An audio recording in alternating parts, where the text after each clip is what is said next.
سیدتنا فاطمہ حجت اللہ علینا، کہ ہم مخلوق پر، ہم امام مخلوق پر اللہ کی حجت ہیں، اور ہماری جدہ فاطمہ زہرا ہم پر حجت ہے۔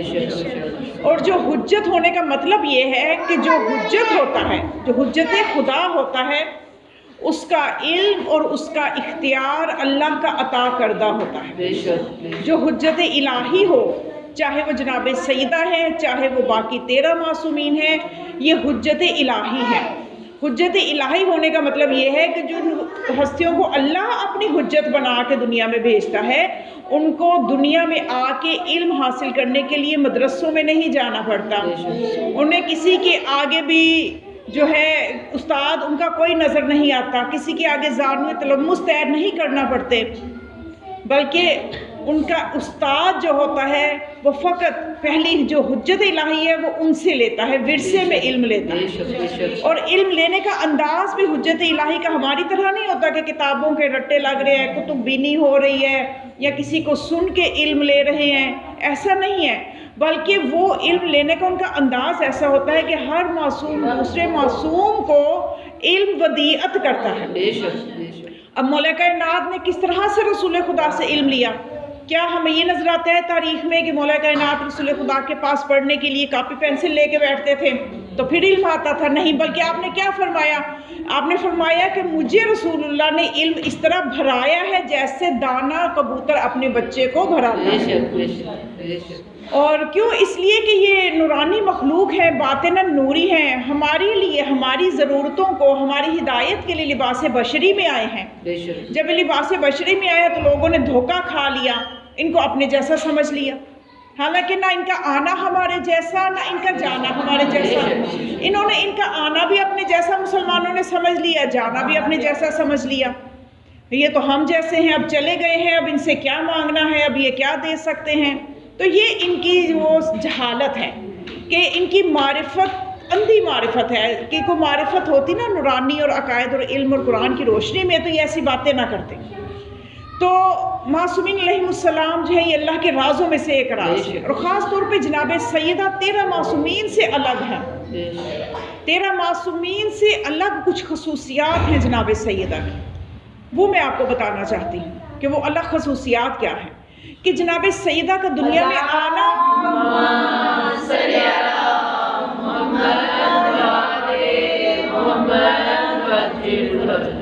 آنا بھی 13 معصومین جیسا نہیں ہے۔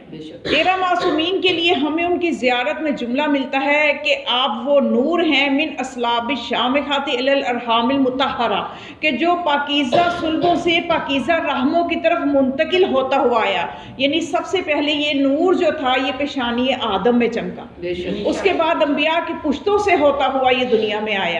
لیکن جناب سیدہ کی زیارت میں آپ کو یہ جملہ نہیں ملے گا کہ آپ کا نور بھی انبیاء کی پشتوں سے ہوتا ہوا آیا، ایسا نہیں ملے گا۔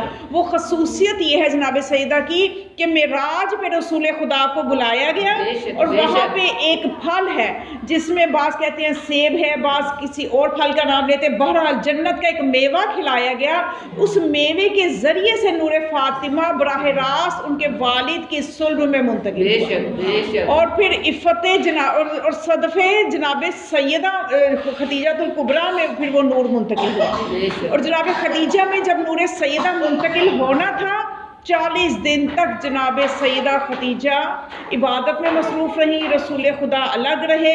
پھر اس کے بعد یعنی اس قابل وہ صدف عصمت جب اس قابل ہوا کہ وہ تحمل کر سکے نور سیدہ۔ ذرا میں سمجھانا چاہتا ہوں کہ آج یہ سمجھے کہ نور سیدہ آج اس حوالے سے عظمت سمجھیے۔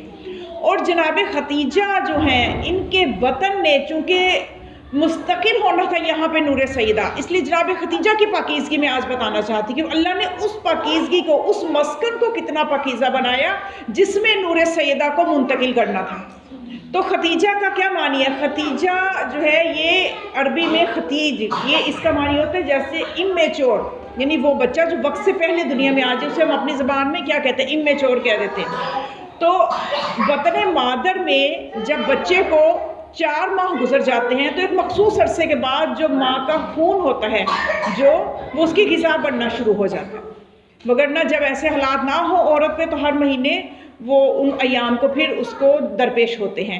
لیکن جب یہ معاملہ شروع ہوتا ہے تو پھر وہ ایام کیوں نہیں آتے کہ وہی خون بچے کی غذا بن رہا ہوتا ہے.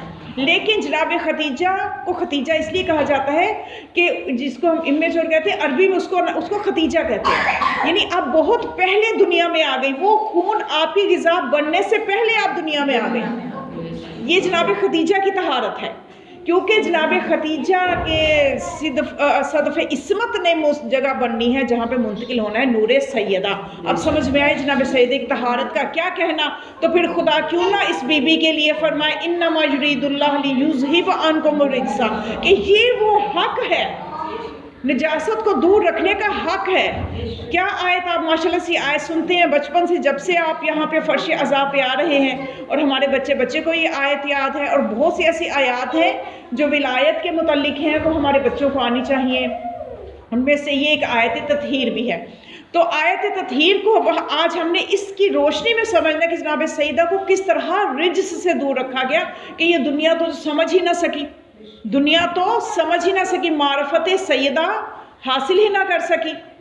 اور گرچہ ہم جناب سیدہ کی کامل معرفت، ہمیں ہزار زندگیاں بھی ملے، ہم ان کی عظمت کو نہیں سمجھ سکتے، لیکن ہمارے لیے فرض یہ ہے کہ ہم اپنی زندگیوں کو متحرک کریں اور بی بی کو سمجھیں، بی بی کی عظمت کو سمجھیں، بی بی کی زندگی کو سمجھیں، ان کی سیرت کو سمجھیں، تاکہ ہمیں بی بی کے در سے فیض مل سکے.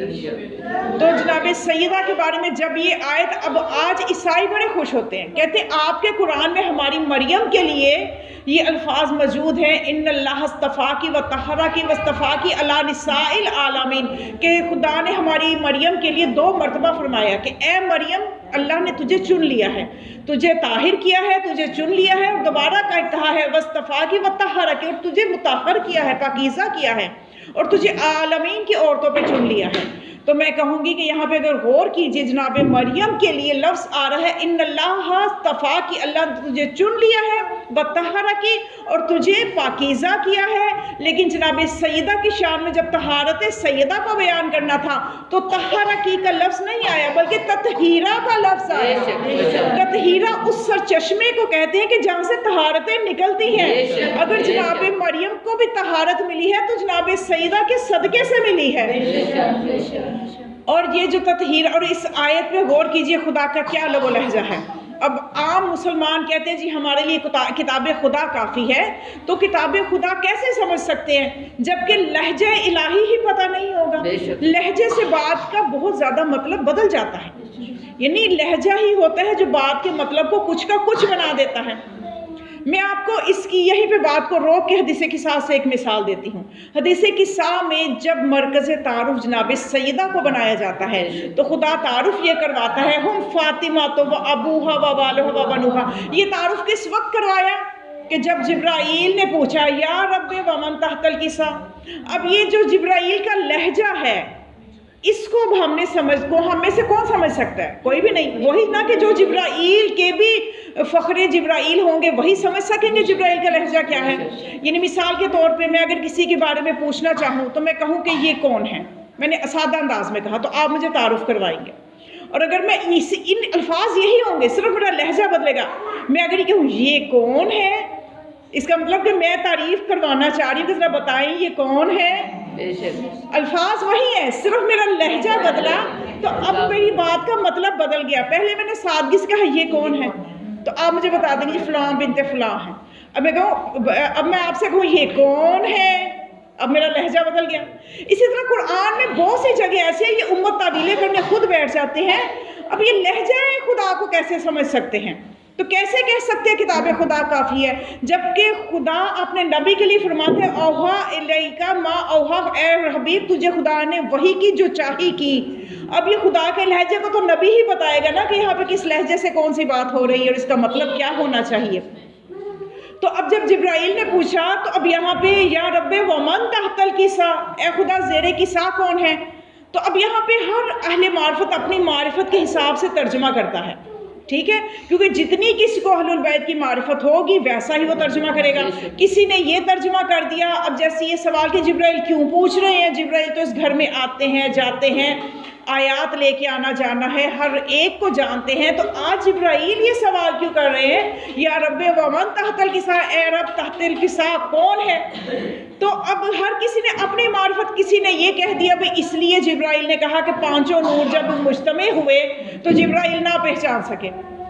کسی نے کچھ کہا، کسی نے کچھ کہا، لیکن مجھے جو یہاں پہ سمجھ آئے کہ جبرائیل نے یہ سوال کیوں کیا یا رب، حالانکہ پہلے وہ الگ الگ بھی تو جا رہے ہیں.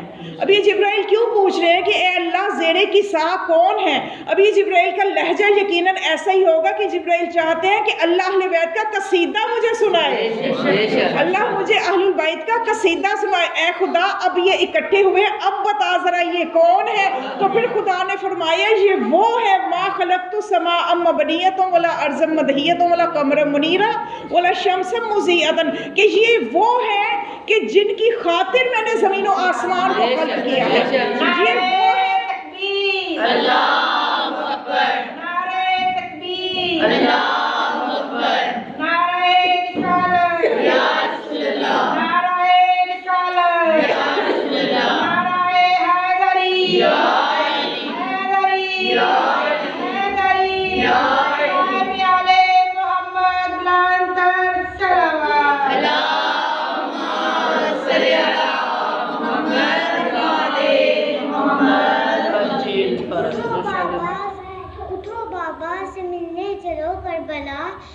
ماں نے قبر سکینہ پر رو کر کہا حکم ہم کو رہائی کا ہے مل گیا، قید خانے میں گھٹتا تھا دم جو تیرا، اب تو زندان کا در بھی ہے کھل گیا، اٹھو بابا سے ملنے چلو کربلا.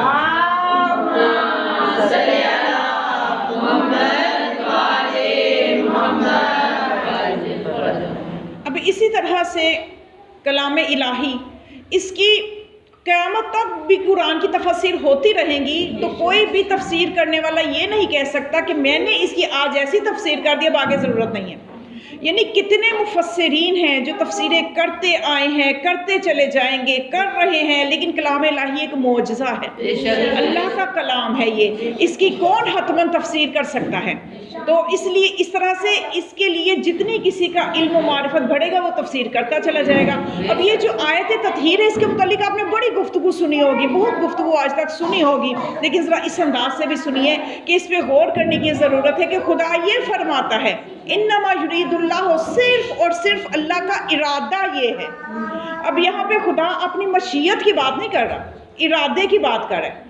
مشیت کا مطلب ہوتا ہے کہ اللہ ایسا چاہتا ہے، اب یہ بندے پہ منحصر ہے وہ ایسا کرے یا نہ کرے، لیکن خدا کی مشیت میں یہ ہے. اب جہاں پہ ارادہ کا لفظ ہوتا ہے وہاں پہ کوئی گنجائش نہیں ہوتی، وہاں پہ حتمی فیصلہ ہوتا ہے کہ انما یرید اللہ، صرف اور صرف اللہ کا ارادہ. سوچیے اللہ کا ارادہ، ایک میرا ارادہ بھی ہو سکتا ہے، آپ کا بھی ہو سکتا ہے، ہم سے اوپر کسی عالم کا ہو سکتا ہے، کسی مجتہد کا ہو سکتا ہے، کسی وسیع کا ہو سکتا ہے، کسی نبی کا ہو سکتا ہے.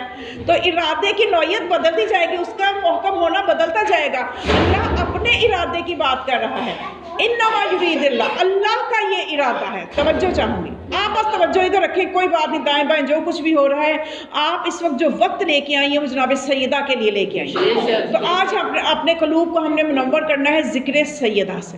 تو آپ اپنی پوری توجہ رکھیں، آپ کو بڑی اچھی مناظر تک انشاءاللہ میں لے کے جانا چاہتی ہوں. السلام بلانتا صلوات اللہم صلی علی محمد وعلی محمد. خدا کا ارادہ، سورہ یاسین میں آپ پڑھتے نا کہ خدا اس میں کیا فرماتا ہے کہ جب خدا ارادہ اذا اراد شیئا ان یقول له کن فیکون، خدا کے ارادے کا تو یہ عالم ہے کہ وہ کن کہتا ہے تو کام ہو جاتا ہے. ہم پہلے ارادہ کرتے ہیں، پھر اسباب تلاش کرتے ہیں، پھر وسائل تلاش کرتے ہیں، پھر اتنا ہی کام کر سکتے ہیں نا جتنی ہماری ہمت ہوگی اتنا ہی کر سکتے ہیں. اور خدا یہاں جو کن کا لفظ بھی معصوم فرماتے ہیں جو استعمال کر رہے ہیں نا، وہ ہمیں سمجھانے کے لیے، کیونکہ اس سے آگے ہمیں سمجھ نہیں آئے گی. مگر نہ خدا کن کا بھی محتاج نہیں ہے، خدا کن کا بھی محتاج نہیں ہے. یہ صرف ہم تک بات پہنچانے کے لیے وہ یہ کہتا ہے اذا اراد شیئا ان یقول له کن فیکون. جب وہ کسی چیز کا ارادہ کرتا ہے تو وہ کہتا ہے ہو جا تو وہ ہو جاتی ہے. تو یہ خدا کا ارادہ ہے. کیا ارادہ ہے؟ انما یرید اللہ لیذھب عنکم الرجس اہل البیت، کہ اے اہل البیت تم سے رجس کو دور رکھے. یعنی رجس جو ہے، اب اہل البیت کبھی رجس کی طرف نہیں جائیں گے. اگر ایسا ہوتا تو خدا یہ کہتا کہ اہل البیت کو رجس سے دور رکھے. نہیں، خدا کہہ رہے ہیں رجس کو اہل بیت سے دور رکھے. اس کا مطلب کہ رجس اہل بیت کے نزدیک آنا بھی چاہے تو نہیں آ سکتا. بے شک رجس اگر اور یہ رجس کا لفظ اتنا وسیع مفہوم ہے کہ اس میں ہر طرح کا گناہ شامل ہے، ہر طرح کی روحانی جسمانی بیماریاں سب کچھ اس کے اندر شامل ہے. یعنی یہ سارے کا سارا رجس اہل البیت سے دور ہے، ان کے نزدیک آ نہیں سکتا. کسی بھی طرح کی اخلاقی مسئلہ وہ بھی اس رجس کے اندر موجود ہے. جیسا کہ میں آپ کو مثال دوں جناب سیدہ کی زندگی سے ہی کہ کس طرح سے بی بی رجس سے دور ہیں، رجس ان کے نزدیک آ نہیں سکتا. کہ ایک مرتبہ ابھی پھر میں آپ کو اسی آیت پہ لے کے آؤں گی، اس کے اندر سے میں چاہتی ہوں ساتھ ساتھ جناب سیدہ کو بھی سمجھتے جائیے کہ جناب سیدہ جب مکہ سے مدینہ تشریف لے گئی تو مکہ میں چونکہ بی بی خدیجہ اور کا جو گھرانہ تھا اور رسول خدا تھے، جناب سیدہ تھی، یہ جو گھرانہ تھا ان کے ساتھ مکہ والوں کو دشمنی تھی. دشمنی دو اعتبار سے تھی. ایک تو مکہ کے لوگوں کو، عورتوں کو یہ غصہ تھا کہ خدیجہ نے ایک یتیم سے شادی کر لی ہے جس کے پاس نہ کوئی مال و دولت ہے اور وہ یتیم ہے. دوسرا مکہ والوں کو یہ غصہ تھا کہ رسول خدا نے جب اعلان رسالت فرمایا تو سارے کا سارا مکہ آپ کا دشمن ہو گیا. تبھی تو خدا نے حکم دیا کہ اے میرے حبیب اب تو ہجرت کر لے، اب نہیں رہ سکتا ان کے درمیان. تو اب جب یہ ہجرت کر کے مکہ سے مدینہ تشریف لے گئے، اب بچپنا جو تھا وہ بی بی کا مدینہ میں گزرا. تو اتنی دشمنی کے عالم میں بھی کچھ لڑکیاں ایسی تھیں کہ جو بی بی سے محبت کرتی تھی، وہ جناب سیدہ کے گھر آتی تھی اپنے ماں باپ کی مخالفت کے باوجود. وہ بی بی کی سہیلیاں تھیں، دوست تھیں، اور انہوں نے ایسے مشکل وقت میں بھی جناب سیدہ کے گھر کو تنہا نہیں چھوڑا، بی بی کو تنہا نہیں چھوڑا. اب جب بی بی مکہ چلی گئی، مکہ سے مدینہ چلی گئی، اب وہاں پہ شادی ہو گئی، عملی زندگی شروع ہو گئی. تو اب جناب سیدہ کو اپنی ان سہیلیوں کی یاد آئی. آپ نے اپنی ان سہیلیوں کو خاص طور پہ بلایا، دعوت کی کہ میں انہیں بلانا چاہتی ہوں. جب انہیں بلایا وہ آئیں، بڑی خوش ہوئی. تو آپ نے اس دن ان کے لیے اہتمام فرمایا، دسترخوان بچھایا، کھانا لگوایا. جب کھانا لگ چکا تو وہ سہیلیاں بیٹھ کے باتیں کرنے لگ گئیں کہ جو ان میں کوئی ایک آدھ موجود نہیں تھی، ایک دو موجود نہیں تھی، ان کا ذکر شروع کر دیا. ان کی کچھ باتوں کو لے کے تو غیبت کرنا شروع کر دی. اب جناب سیدہ نے اسی وقت اس جگہ کو چھوڑ دیا، دوسرے کمرے میں چلی گئی. اب آپ سوچیں کہ ہم بعض اوقات مصلحتوں میں گناہ کر جاتے ہیں کہ اب میں نے خود بلایا ہے، اب میں نے مصلحت میں ہم غیبت میں ساتھ دیتے رہتے ہیں. ایسی مصلحت اللہ کو نہیں چاہیے، ایسی مصلحت نہیں چاہیے اللہ کو. تو اب جناب سیدہ سے بہتر مصلحت کون جانتا ہے کہ خود بلایا، ان کے لیے سارا اہتمام کیا اور خود وہاں سے وہ موجود ہی نہیں ہے.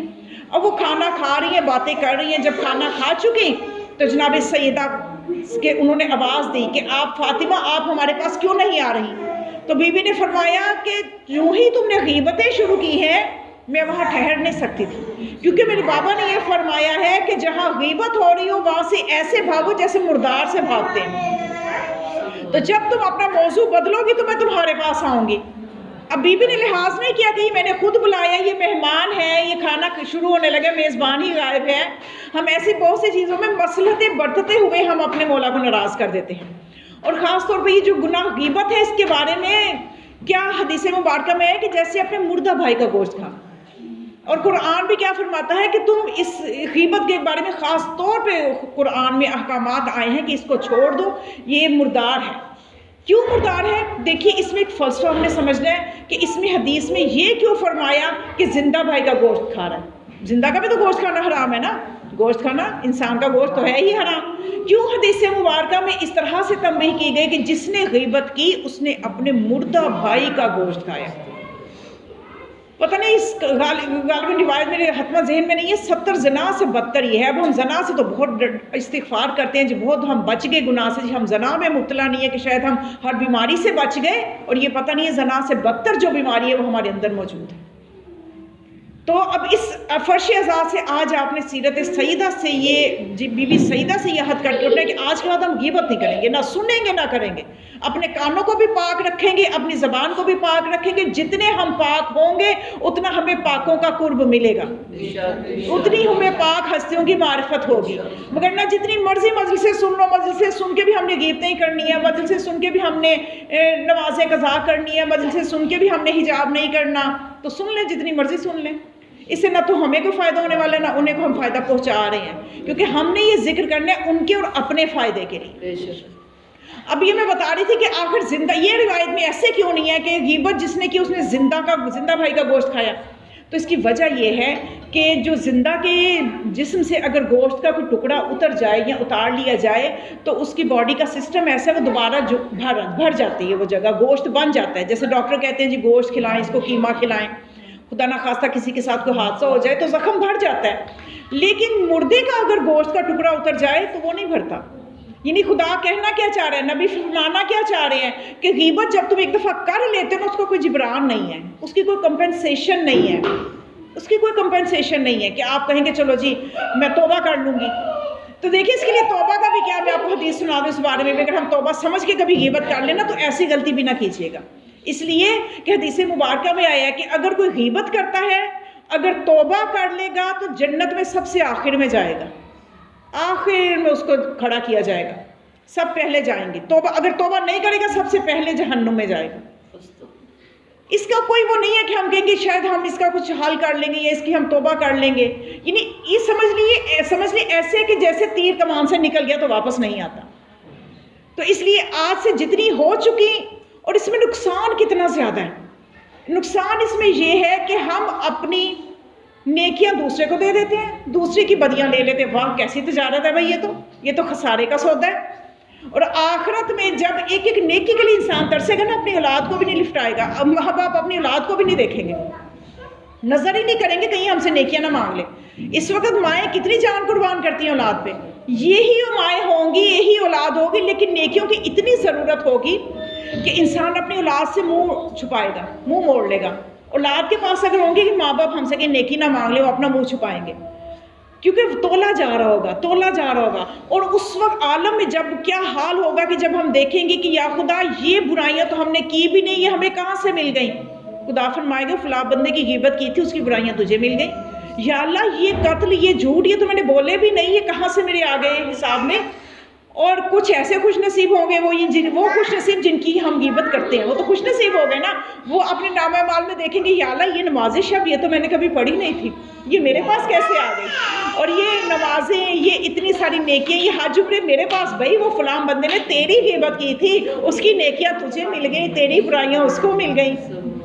اسی لیے وہ ایک عالم ہے نا، وہ یہ فرماتے ہیں اگر غیبت کبھی کرنے کو بڑا بھی دل کرے، اپنے کسی بھائی بہن کی کر لو، چلو اگر نیکیاں جائیں بھی تو اس غریب کے پاس جائیں، کسی دوسرے کے پاس کیوں جائیں؟ لیکن ہوتا یہ ہے کہ ہم زیادہ تر غیبت کا جو موضوع ہے اس میں ہم بس وہ ایک یہ شیطانی سمجھ لیجئے کہ نفس کے اوپر ایک ایسا اٹیک ہے کہ انسان کے بس میں نہیں رہتا، اور اس کے لیے ہم نے بڑے مذہبی طریقے نکالے ہوئے ہیں۔ ویسے اللہ جھوٹ نہ بلوائے، اس طرح سے ہم آغاز کرتے ہیں، اور ساتھ ہم کیا کرتے ہیں، ہم نے بڑے اخلاقی طریقے بنائے ہوئے ہیں۔ ویسے میرا مطلب یہ نہیں ہے، یہ اس طرح کہ ہم نے کچھ جملے کے ہماری ضمیر کو بھی اطمینان ملے، لیکن ہم وہ کام کر جاتے ہیں، ہم اپنا نقصان تو کر گئے۔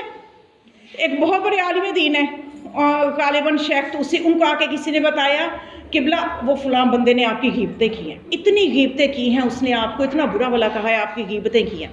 انہوں نے کیا کیا، انہوں نے ایک پھل کا وہ پورا ایک تشت تیار کروایا اور اس کے گھر چلے گئے۔ جب اس کے گھر گئے تو اس کو یہ حیران، قبلہ آپ میرے لیے کیوں لے کے آ رہے ہیں؟ وہ بھائی تم نے میری غیبتیں جو کی تھی تو پھر آپ مجھے یہ کیوں دے رہے؟ بھائی اچھا تم نے مجھے وہ چیز دی جو کوئی دے نہیں سکتا، میں تو تمہارا شکریہ ادا کرنے آیا۔ تو ہم کیا کرتے ہیں، ہم غیبت کے بدلے مزید غیبتیں کرتے ہیں۔ تو یہ ہم اپنا نقصان کریں۔ یہ چھوٹی سی زندگی جو ہمیں ملی ہے نا، یہ اس کا کوئی اتنا، یہ ایسے بادلوں کی طرح گزر جانی ہے، اور آخرت میں صرف حسرتیں رہ جائیں گی۔ یہ میں نہیں کہہ رہی، یہ قرآن کہہ رہا ہے۔ قرآن میں جا کے آپ ترجمہ پڑھیں اس کا، ہم چونکہ ترجمہ نہیں پڑھتے نا، اس لیے ہم اس سے جو چیز ہمیں لینی چاہیے وہ ملتی نہیں ہے۔ آخرت میں انسان حسرت کرے گا، کاش میں یہ نہ کرتا، کاش مجھے دوبارہ زندگی مل جائے، لیکن وہ کاش ابھی ہمارے پاس حقیقت بن کے موجود ہے، ہم اس کو سنبھال سکتے ہیں۔ تو بس جناب سیدہ نے کیا کیا، دوسرے کمرے میں چلی گئی، اور پھر ان سے یہ فرمایا کہ میرے بابا نے یہ فرمایا ہے کہ اس طرح غیبت سے بھاگو جیسے مردار سے بھاگتے۔ تو یہ جناب سیدہ کی زندگی کے، ان کی سیرت کے وہ پہلو ہیں کہ جن کو ہمیں دیکھنا ہے، سوچنا ہے، پھر ہی تو ہم ان کے صحیح محب بن سکتے ہیں، پھر ہی تو ہم ان کے محب بن سکتے ہیں۔ اب میں دوبارہ آپ کو آیت تطہیر پہ لے کے آؤں گی کہ اب خدا کیا فرماتا ہے کہ انما، کہ ہر طرح کے رجس کو اہل البیت سے دور رکھا ہے۔ اب میں نے جناب سیدہ کی زندگی سے آپ کو مثال دی کہ جناب سیدہ کی روح کتنی پاکیزہ روح تھی کہ آپ وہاں سے اٹھ کے چلی گئی، آپ رجس سے دور ہیں، رجس آپ کے نزدیک آ نہیں سکتا۔ اور پھر خدا نے کیا فرمایا کہ تم سے رجس کو دور رکھے۔ کس طرح سے دور رکھے؟ انما یرید اللہ لیذھب عنکم الرجس اہل البیت ویطہرکم تطہیرا، اس طرح دور رکھے جیسے دور رکھنے کا حق ہے۔ اب یہاں پہ لفظ حق کو ذرا آپ نے سمجھنا ہے، اس سے عظمت سیدہ کا ایک اور باب آپ کے اذہان میں کھلے گا کہ جیسے دور رکھنے کا حق ہے۔ دیکھیے اگر میں کوئی دعویٰ کرتی ہوں کہ میں نماز ایسے پڑھوں گی جیسے نماز پڑھنے کا حق ہے، تو میں اتنی ہی پڑھ سکوں گی جتنی میری معرفت ہوگی، جتنا میری حیثیت ہوگی۔ یا میں کسی سے کہوں گی میں آپ کی مدد کروں گی، اتنی مدد کروں گی جتنا کہ حق ہے میں آپ کی مدد کر سکوں، تو حق میرے جتنے وسائل ہیں اتنی ہی کر سکوں گی نا۔ تو حق کا جو تعلق ہے نا، حق ادا کرنے کا تعلق انسان کے اختیار سے ہوتا ہے۔ انسان کا جتنا اختیار زیادہ ہوگا اتنا ہی وہ اچھے طریقے سے حق ادا کرے گا، جتنا اس کا علم زیادہ ہوگا اتنا ہی وہ اچھے طریقے سے حق ادا کرے گا۔ اب خدا کا نہ علم احاطے میں آتا ہے، نہ خدا کے اختیار کو کوئی ناپ سکتا ہے، اور وہ قدرتوں والا خدا یہ کہے کہ میں نے رجس کو ایسے دور رکھنا ہے جیسے دور رکھنے کا حق ہے، تو کس طرح سے یہ رجس دور ہوگا؟ اہل البیت علیہ السلام۔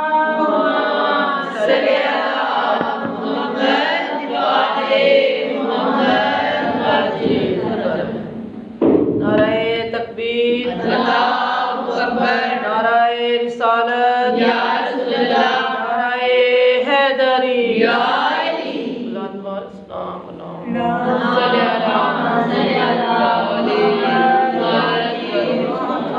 بیدار تو ہے نا، تھک تو نہیں رہے ہیں ذکر جناب سیدہ؟ تو بس میں یہی ذکر کرنا چاہتی تھی کہ تھوڑا سا آپ کے اور قلوب کو میں منور کر دوں۔ ماشاءاللہ سے خوش نصیب ہیں آپ کے ذکر سیدہ کے لیے آپ یہاں پہ آئے ہیں۔ یقین کیجئے جس نے بی بی کو خوش کیا اس نے سارے معصومین کو خوش کیا، اس نے اللہ کو خوش کیا۔ آج آپ بی بی کی محبت میں یہاں پہ آئے ہیں۔ ہم سب، اگر وہ محبت نہ ہو آپ کیوں اپنے گھروں سے سردی میں نکلیں؟ یہ اس محبت اور وہ معرفت ہے جس نے لا کے آپ کو اس فرش عذاب پہ بٹھا دیا۔ خدا کرے اس میں مزید اضافہ ہو اور دنیا کی کوئی مشکل اس ذکر کو سننے میں رکاوٹ نہ بنے۔ تو جناب سیدہ کی ذات گرامی، اب ہمیں کیوں بی بی کے ایام منانے چاہیے؟ کیوں بی بی کی معرفت ہونی چاہیے؟ اس لیے ہونی چاہیے کہ جناب سیدہ کے ایام جتنے عام ہوں گے اتنا ہی حق لوگوں تک پہنچے۔ اور یہ جو آیت تطہیر ہے یہ بی بی کی شان میں ایسی خوبصورت آیت ہے کہ روایت میں ملتا ہے کہ جب جناب سیدہ اپنے حق کا مطالبہ کرنے کے لیے، فدق کا مطالبہ کرنے کے لیے، جب کل کا دن انشاءاللہ میں آپ کو بی بی کے خطبے سے میں نے کچھ چیزیں آپ کو ہدیہ کرنی ہیں۔ خطبہ فدق کیا ہے؟ بی بی اصل میں مانگنے کیا گئی تھی؟ کیا وہ حق مانگنے گئی تھی؟ زمین کا ایک ٹکڑا انہوں نے کیا کرنا تھا؟ مل بھی جاتا تو انہوں نے خود تو کھانا نہیں تھا ان کے گھر میں، تو ان کی تو غذا ہی کیا تھی؟ جو کی روٹیاں اور نمک۔ تو وہ بی بی آخر پھر کیا صرف اس ٹکڑے کے لیے گئی تھی؟ پھر بی بی نے وہاں جا کے اصل میں مطالبہ کس چیز کا کرنا تھا؟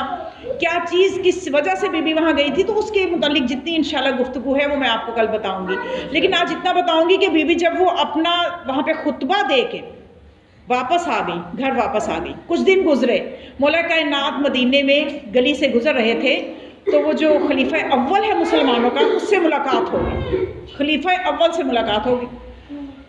اب خلیفہ اول سے مولا کائنات نے یہ پوچھا کہ آخر تم نے سیدہ کا بنت رسول کا حق کیوں نہیں دیا؟ تو وہ کہنے لگا وہ ثابت ہی نہیں کر سکی، نعوذ باللہ من ذالک۔ یعنی بی بی کا ثابت وہ بندہ کرتا ہے کسی بات کو کہ جس کے بارے میں آپ کو شک ہو کہ یہ غلط بھی کہہ سکتا ہے، جس کے بارے میں آپ کو یقین ہو کہ یہ غلط بھی کہہ سکتا ہے، اسی سے گواہ مانگے جاتے ہیں، وگرنہ جو آپ کے نزدیک سچا ہو آپ تو گواہ بھی نہیں مانگیں گے، آپ تو گواہ بھی نہیں مانگیں گے۔ جب نبی اکرم نے لوگوں سے، حالانکہ وہ کفار تھے، ابھی آپ نے اعلان رسالت نہیں کیا تھا، لیکن آپ نے جب مکہ کے لوگوں کو اکٹھا کر کے پوچھا تھا کہ تم مجھے کیسا پاتے ہو، سب نے کہا تھا صادق اور امین۔ وہ کافر ہو کے سمجھ گئے، گواہی دے رہے تھے کہ آپ صادق ہیں۔ اور رسول خدا نے جب کہا تھا کہ اگر میں کہوں وہ فلاں پہاڑ کے پیچھے سے لشکر آیا، حالانکہ لشکر تو کوئی نہیں آ رہا تھا، اور انہوں نے انہیں بھی یہ بات پتہ تھی، لیکن وہ اتنا سچا سمجھتے تھے باوجود کفر پہ ہونے کے. وہ کہنے لگے اے محمد اگر آپ کہیں گے نا کہ پہاڑ کے پیچھے سے لشکر آ رہا ہے تو ہم مان جائیں گے آ رہے ہیں، اس لیے کہ آپ سچے اتنے. تو اسی نبی نے یہ فرمایا کہ فاطمہ تو بضعۃ منی، فاطمہ میرا جز ہے. نبی کی صداقت کو تو کافروں نے بھی مان لیا، آج مسلمان کلمہ پڑھ کے اس نبی کے جز کی صداقت کو جھٹلا رہے ہیں. کیسے، کس طرح کا کلمہ انہوں نے پڑھا کہ بی بی کو گواہ پیش ہی نہ کرنے چاہیے تھے، یعنی انہیں تو گواہ کہنا ہی نہیں چاہیے تھا گواہوں کے لیے. انہیں جناب سیدہ کی صداقت انہیں پتہ ہونا چاہیے تھا کہ یہ بضعت رسول ہیں، یہ رسول کا جز ہیں، رسول کی بیٹی ہیں، یہ جو فرمائیں گی سچ فرمائیں گی. آخر وہ ایسے کیا حالات تھے کہ بی بی کو دربار تک بھی جانا پڑا اور اپنے حق کا مطالبہ کرنا پڑا، گواہ پیش کرنا پڑے، اور ان سب باتوں کے باوجود بی بی کی بات کو تسلیم نہیں کیا گیا. تو اب جب اس نے خلیفہ اول نے یہ کہا کہ ثابت نہیں کر سکی، تو پھر مولا کائنات نے یہ پوچھا کہ آپ مجھے یہ بتائیے کہ قرآن میں جو یہ آیت اتری ہے انما یرید اللہ، یہ آپ کی شان میں اتری ہے یا ہماری شان میں اتری ہے؟ تو وہ کہنے لگا یہ تو اے علی آپ اور آپ کے گھرانے کی شان میں اتری ہے. تو پھر آپ نے فرمایا کہ جب اس آیت پہ تمہارا یقین ہے کہ ہماری شان میں اتری ہے تو اس میں کس کی صداقت کی گواہی دی جا رہی ہے، اس میں کس کی طہارت کی گواہی دی جا رہی ہے؟ تو تم اس کا مطلب کہ خدا کی گواہی کے اوپر مسلمانوں کی گواہی کو قبول کرو گے، خدا کی گواہی کو رد کر دو گے. جس کی طہارت کی گواہی خدا دے رہا ہے اس کو تم قبول نہیں کرتے تو دوسرے لوگوں کی گواہیوں کو قبول کرنے کے لیے تیار ہو، تو اس کا مطلب کہ تم قرآن کی آیت کے انکار کر رہے ہو اور تم آج سے کافر ہو. توجہ فرمائیں کس طرح سے، کیسی دلیل مولانا دی جو کہ باب مدینۃ العلم ہے، علم لدنی کے رسول کے علم کے وارث ہیں. تو کس طرح سے ایک جملے میں خلیفہ اول کو کہاں سے کہاں لا کے کھڑا کر دیا، کہاں سے کہاں پہنچا دیا. تو یہ بی بی کا ذکر کہ یعنی اس سے منافق بے نقاب ہوتے ہیں، منافق بے نقاب ہوتے ہیں. اور یہ ذکر جتنا عام ہوگا اتنا ہی حقانیت کی طرف لوگ آئیں گے، مذہب تشیع کو سمجھنے لگیں گے، کیونکہ بی بی نے کام اتنا بڑا کر دیا ہے. اتنے بڑے جو تھے جن کے اوپر یعنی تقدس کا، صحابیت کے تقدس کا ایک پہاڑ ہے جس کو بی بی نے ہٹا دیا ہے، کہ لوگوں کو کہا ہے کہ آنکھیں کھول کے دیکھو تم کہاں کھڑے ہو، تم کس کو جھٹلا رہے ہو، تو کس کو قبول کر رہے ہو، خود فیصلہ کرو. تو اسی طرح کے مواقع جو ہیں ایسے آپ جا کے دیکھیے، اتنے ایسے لوگ ہیں عرب ممالک میں بھی، کئی ایسے عرب رائٹر ہیں کہ جنہوں نے جب حقیقت دیکھی تو انہوں نے، کئی ایسے ہیں کہ جو سنیت سے شیعت کی طرف آئے اور انہوں نے کئی کتابیں پھر لکھی کہ ہمیں نور سیدہ کی وجہ سے ہدایت ملی ہے. بے شک بے شک. ایک بہت بڑے مؤلف ہیں، انہوں نے لکھا پہ نور فاطمہ اہتدیتو، کہ میں نے نور فاطمہ کی وجہ سے ہدایت پائی ہے. بے شک. ایک مرتبہ ہمارے عالم، ایک محقق علامہ امینی، عبدالحسین امینی، جو کہ صاحب غدیر بھی مشہور ہیں، اور انہوں نے غدیر کے موضوع پہ کئی جلدوں پہ کتاب الغدیر لکھی ہے، اور اس میں مولا کائنات کی خلافت کے ثبوت کے طور پہ ہزاروں اور دلائل اہل سنت کی کتابوں سے لکھے ہیں. اتنا بڑا بندہ، اتنے بڑے عالم. وہ ایک مرتبہ شام کی لائبریری میں مطالعہ کے لیے گئے تو وہاں پہ شام کا ایک بہت بڑا اہل سنت عالم تھے. انہوں نے جب دیکھا کہ یہاں پہ اتنے بڑے شیعوں کے عالم موجود ہیں، مطالعہ میں مصروف ہیں، وہ پاس گئے اور جا کے کہنے لگے، کیونکہ وہ تو وہاں پہ کچھ ریسرچ کے لیے گئے تھے، عبدالحسین امینی، اور یہ جو بندہ تھا اہل سنت کے جو عالم تھے یہ تو وہاں کے رہنے والے تھے. انہوں نے ان سے کہا کہ میں آپ کو اپنے گھر چائے پہ بلانا چاہتا ہوں. تو انہوں نے کہا کہ دیکھو بھائی میں اس وقت مصروف ہوں، میں آ تو نہیں سکتا، البتہ میں آپ کو وقت دے دیتا ہوں 1-2 دن کا. جب وقت طے ہوا تو انہوں نے ساتھ ہی شرط رکھی عبدالحسین امینی نے کہ دیکھو جب میں آپ کے گھر چائے کے لیے آؤں گا تو آپ نے میرے سے کوئی علمی بحث نہیں کرنی. یعنی وہ وہاں پہ اس طرح سے نہیں جانا چاہتے تھے کہ ماحول خراب ہو. انہوں نے یہ بھی پتا تھا کہ یہاں اکثریت کن لوگوں کی ہے اور یہ کس طرح سے یہ چاہیں گے کہ ہم کسی طرح سے ان کو مغلوب کریں. تو عبدالحسین امینی نے کہا آپ نے پھر کوئی ایسی گفتگو نہیں شروع کرنی، ٹھیک ہے آپ کی محبت میں آپ کے گھر آ جاتا ہوں. اب یہ اس مقررہ وقت پہ جب ان کے گھر گئے تو جا کے دیکھا تو وہاں انہوں نے اپنے جیسے کئی اور بلائے ہوئے تھے. پورے جو ان کا کمرہ تھا وہ ان کے علماء سے بھرا ہوا تھا اور یہ اکیلے تھے.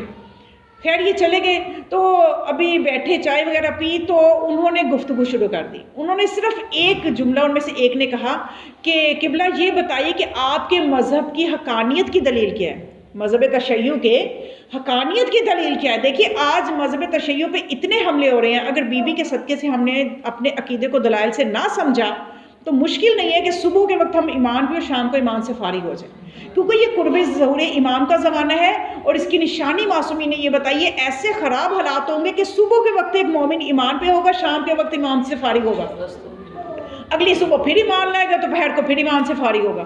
تو ایسے ہی ہو رہا ہے، آج بچے اتنے کنفیوز ہیں کہ ادھر انہیں دلائل سے سمجھائیں، ادھر یوٹیوب پہ کوئی ویڈیو دیکھتے ہیں، ایمان سے فارغ ہو جاتے ہیں، انہیں پھر دلائل دیں سمجھائیں، وہ پھر اس طرح سے، یعنی ایمان کی کوئی اس وقت حالت نہیں رہ گئی۔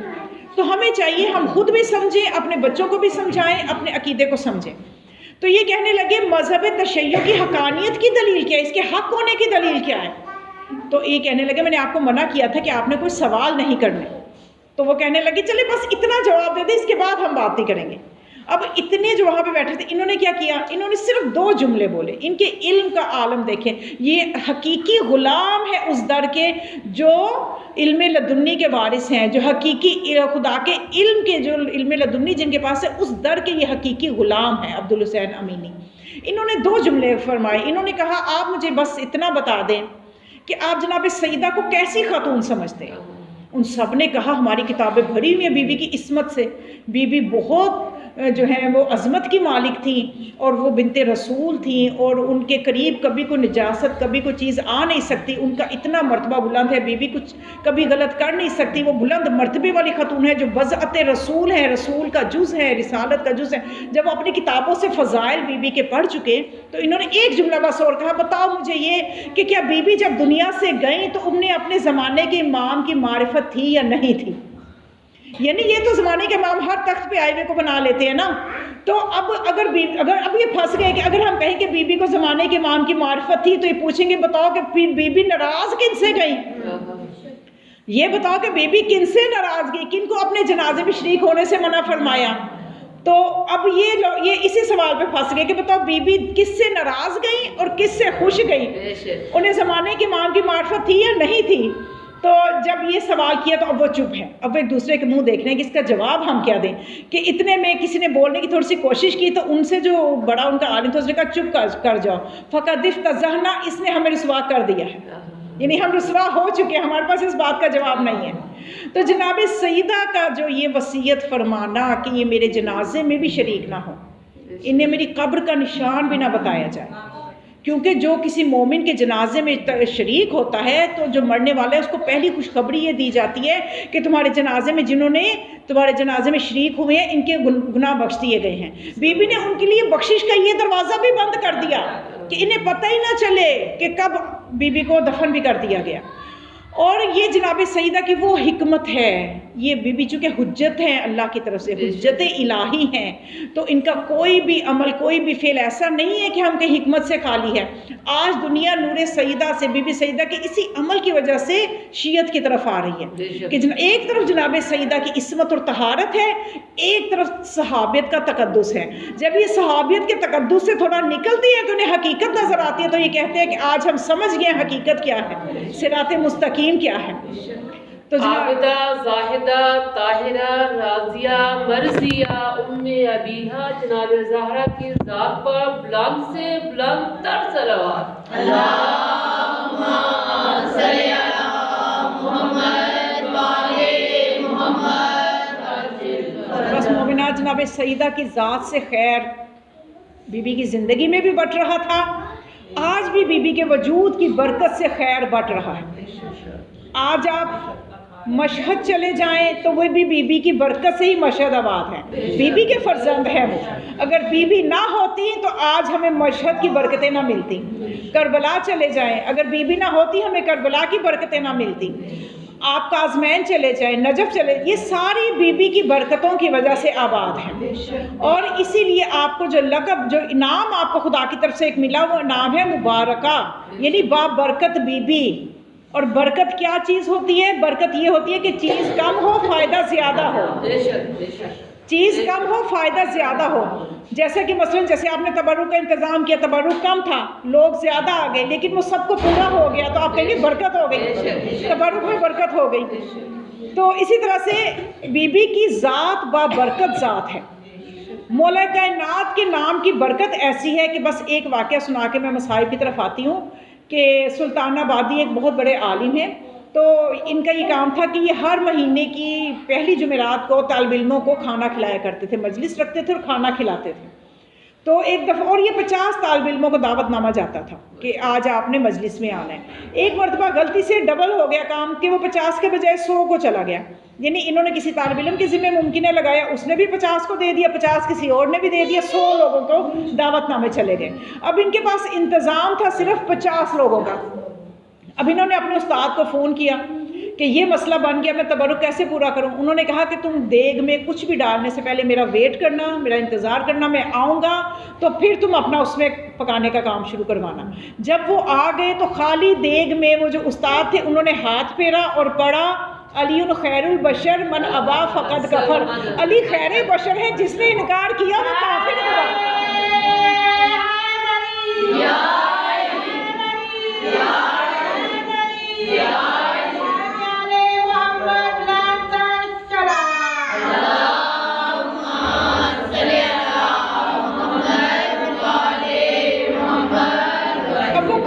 اتنی برکت ہوئی کہ 100 کے 100 طالب علم بھی کھا کے چلے گئے اور کھانا پھر بچ گیا۔ تو اس کو کہتے ہیں برکت۔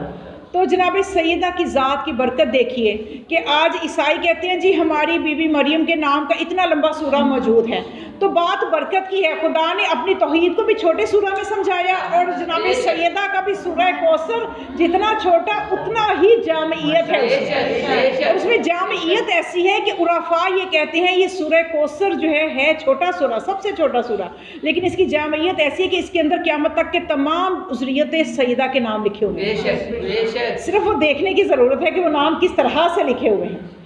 تو جناب سیدہ کے نام کی یہ برکت ہے، بی بی سیدہ کا خیر ہے جو بڑھتا ہے اور بڑھتا چلا جائے گا۔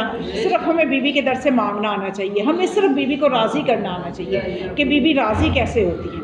بی بی ہر اس بندے پہ راضی ہوتی ہیں کہ جو ان کی اولاد کے غم میں روتا ہے، کیونکہ یہ بی بی کی حسرت تھی۔ اور جناب سیدہ سے ان کے بابا کو اتنی محبت تھی، ہر مسلک کے مسلمان نے اپنی تاریخ میں لکھا ہے کہ رسول خدا جب بھی سفر پہ جانے لگتے تھے تو آخر میں جناب فاطمہ کو ملتے تھے، اور جب سفر سے آتے تھے تو سب سے پہلے جناب سیدہ کو ملتے تھے۔ بچوں کی کتابوں میں بھی لکھا ہوا ہے، ٹیکسٹ کی کتابوں میں بھی آپ نے بھی پڑھا ہوگا۔ یعنی اس سے اندازہ ہوا کہ باپ بیٹی کی محبت کچھ ایسی محبت ہے کہ زیادہ جدائی برداشت نہیں ہوتی، نہ باپ سے برداشت ہوتی ہے نہ بیٹی سے برداشت ہوتی ہے۔ جب دنیا نے یہ دیکھا کہ یہ رسول سفر پہ جانے سے آخر میں بیٹی کو ملتے ہیں اور آتے ہیں تو سب سے پہلے بیوی کے گھر جاتے ہیں، ان کے درمیان جو محبت ہے وہ بے مثال ہے۔ اور 8 یا 9 مہینے تک، بعض روایتوں میں 6 مہینے تک، بعض روایات میں 8 مہینے تک جب آیت تطہیر اتری تو رسول خدا در سیدہ سے گزرتے ہوئے یہ آیت پڑھ کے جاتے تھے، السلام علیکم انما یرید اللہ لیذھب عنکم الرجس اہل البیت، اور اس کے بعد سلام کرتے تھے السلام علیکم یا اہل البیت، یہ سلام کر کے پھر مسجد میں جاتے تھے۔ تمام مدینے کے لوگ یہ منظر دیکھ رہے تھے کہ جب بھی رسول مسجد میں نماز پڑھنے کے لیے جاتے ہیں اپنی بیٹی کے دروازے پہ سلام کر کے جاتے ہیں۔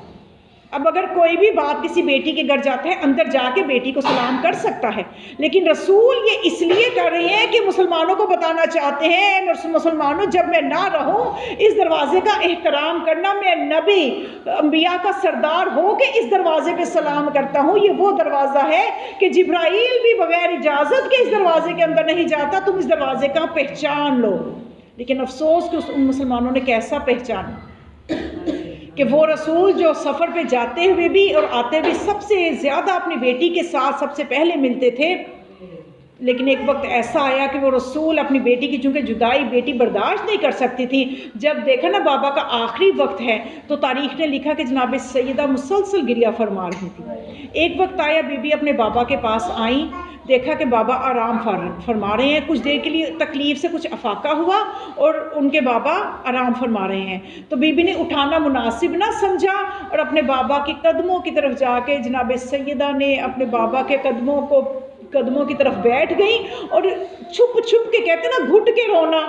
یہ تو کوئی بی بی کے دل سے پوچھے نا کہ ان کے دل پہ اس وقت کیا گزر رہی تھی کہ جب جناب سیدہ کو علم ہو گیا تھا کہ اب میرے اور بابا کے درمیان جدائی ہے، وہ بیٹی جو جدائی برداشت نہیں کر سکتی